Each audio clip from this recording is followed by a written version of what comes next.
السلام علیکم، میرا نام عبد المومن ہے اور میں ایک رجسٹرڈ ڈائٹیشین نیوٹریشنسٹ اور پبلک ہیلتھ پروفیشنل ہوں۔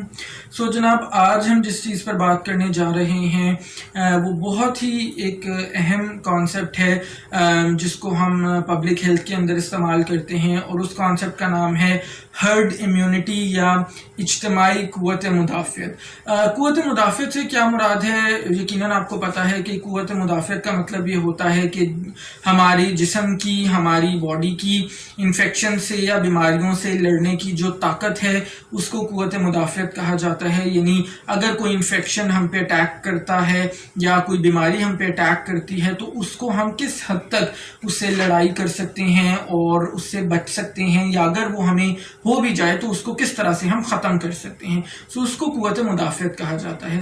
جس طرح سے ہر انسان کی ایک انفرادی قوت مدافعت ہوتی ہے جو بہت سارے مختلف چیزوں پر جس کا انحصار ہوتا ہے، اسی طرح سے اجتماعی قوت مدافعت بھی ہوتی ہے۔ اب اجتماعی قوت مدافعت کا مطلب یہ ہے کہ جو ہم انسان ظاہر ہے ایک دوسرے سے علیحدہ یا ایک دوسرے سے کٹ کر نہیں رہتے۔ کوئی بھی انسان ہو تو وہ ایک سوسائٹی کا پارٹ ہوتے ہیں، ایک گروپ کا پارٹ ہوتے ہیں، ایک کمیونٹی کا پارٹ ہوتے ہیں۔ جب ہم اجتماعی قوت مدافعت کی بات کرتے ہیں تو اس سے مراد یہ ہوتی ہے کہ بطور گروپ، بطور اجتماعی لوگوں کے ہماری جو قوت مدافعت ہے وہ کس طرح کی ہے۔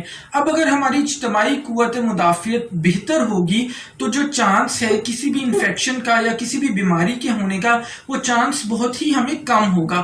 اور دوسری طرف اگر ہماری اجتماعی قوت مدافعت کم ہوگی تو وہ انفیکشن یا وہ بیماری ہونے کا جو خطرہ ہے وہ ہمیں بہت ہی زیادہ ہوگا۔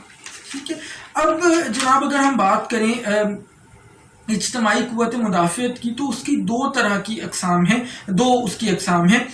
پہلی جو قسم ہے اس کو ہم انیٹ اجتماعی قوت مدافعت کہہ سکتے ہیں، یعنی ایسی اجتماعی قوت مدافعت جو آپ کو امیونائزیشن یا ویکسینیشن کی وجہ سے نہیں ہوئی، اور دوسری طرف ایکوائرڈ یعنی اجتماعی قوت مدافعت ہے جو آپ کو امیونائزیشن کی وجہ سے ہوئی ہے۔ یعنی جب آپ حفاظتی ٹیکہ جات کا استعمال کرتے ہیں تو اس کے نتیجے میں جو آپ کو قوت مدافعت ملتی ہے اس کو ایکوائرڈ اجتماعی قوت مدافعت کہا جاتا ہے۔ اب آپ کے ذہن میں یقیناً یہ سوال پیدا ہو رہا ہوگا کہ کسی بھی آبادی، کسی بھی گروپ، کسی بھی کمیونٹی کی کتنی فیصد آبادی کو ہم حفاظتی ٹیکہ جات لگوا سکیں تو ہم یہ کہیں گے کہ ہم اجتماعی قوت مدافعت ہم نے وہاں پہ حاصل کر لی ہے؟ تو اس کا کوئی ایک جواب نہیں ہے، کیونکہ اجتماعی قوت مدافعت بہت سارے فیکٹرز پہ اس کا انحصار ہوتا ہے، بہت ساری چیزوں پر وہ منحصر ہوتی ہے۔ اس وجہ سے وہ مختلف بیماریوں کی مختلف ہم کیلکولیٹ کرتے ہیں۔ مثال کے طور پر جو بیماریاں بہت ہی زیادہ تیزی سے پھیلنے والی ہیں ان کے اندر اجتماعی قوت مدافعت حاصل کرنے کے لیے ہمیں تقریباً 95% آبادی کو حفاظتی ٹیکہ جات لگوانے پڑتے ہیں، تب جا کے ہم اجتماعی قوت مدافعت کے لیول کو ہم حاصل کر سکتے ہیں۔ اور اسی طرح سے اگر آج کل ہم کرونا وائرس کی بات کریں تو ایکسپرٹس یہ کہہ رہے ہیں کہ ایسی سوسائٹیز میں، ایسی جگہوں پر جہاں پر لوگ سماجی فاصلہ یا سوشل ڈسٹنسنگ کو بہت زیادہ اہمیت نہیں دے رہے، وہاں پہ ہمیں کم از کم 99% لوگوں کو اس آبادی کے ہمیں حفاظتی ٹیکہ جات لگوانے پڑیں گے، پھر جا کے ہم کرونا وائرس کی جو ٹرانسمیشن ہے، اس کا جو پھیلاؤ ہے، اس کو ہم روک سکتے ہیں۔ اور ابھی تو خیر اس وقت تک کرونا وائرس کی جو ویکسینیشن یا جو حفاظتی اس کے لیے ٹیکہ جات ہیں وہ بھی ابھی تک نہیں ڈیولپ ہو سکے۔ کہا یہ جا رہا ہے کہ ستمبر کے شروع تک انشاءاللہ یہ ڈیولپ ہو جائیں گے۔ ونس جب وہ ڈیولپ ہو جائیں گے اس کے بعد بھی جو سماجی فاصلے کی اہمیت ہے اس کو ہم بالکل بھی نظر انداز نہیں کر سکتے، کیونکہ اگر ہم اس کو نظر انداز کریں گے تو پھر ہمیں اپنی آبادی کا 99% حصہ تک حفاظتی ٹیکہ جات کے ذریعے کرونا وائرس سے بچانا پڑے گا، جو ایک تقریباً بہت ہی مشکل، یا شاید یہ کہنا غلط نہیں ہوگا کہ ہمارے جیسے ملک کے لیے تقریباً ناممکن قدم ہوگا۔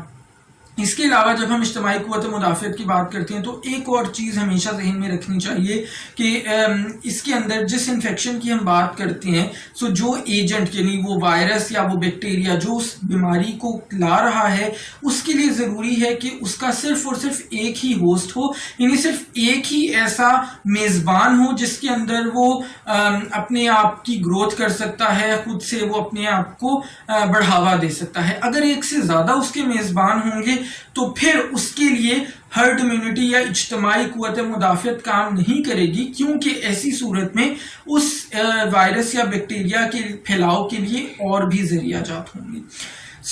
مجھے امید ہے کہ آپ کو آج کی ویڈیو اچھی لگی ہوگی۔ اگر اچھی لگی ہے تو اپنے کامنٹس کے تھرو مجھے ضرور بتائیے گا۔ اس ویڈیو کو لائک اور شیئر کرنا مت بھولیے گا۔ اگر چینل پر پہلی بار ہیں تو میرے چینل کو سبسکرائب کر کے بیل کا آئیکن ضرور ہٹ کر دیں، سو دیٹ آپ کو آنے والی تمام ویڈیوز مل سکیں۔ اپنا خیال رکھیے گا، انشاءاللہ تعالی نیکسٹ ویڈیو میں ملاقات ہوگی۔ اللہ حافظ۔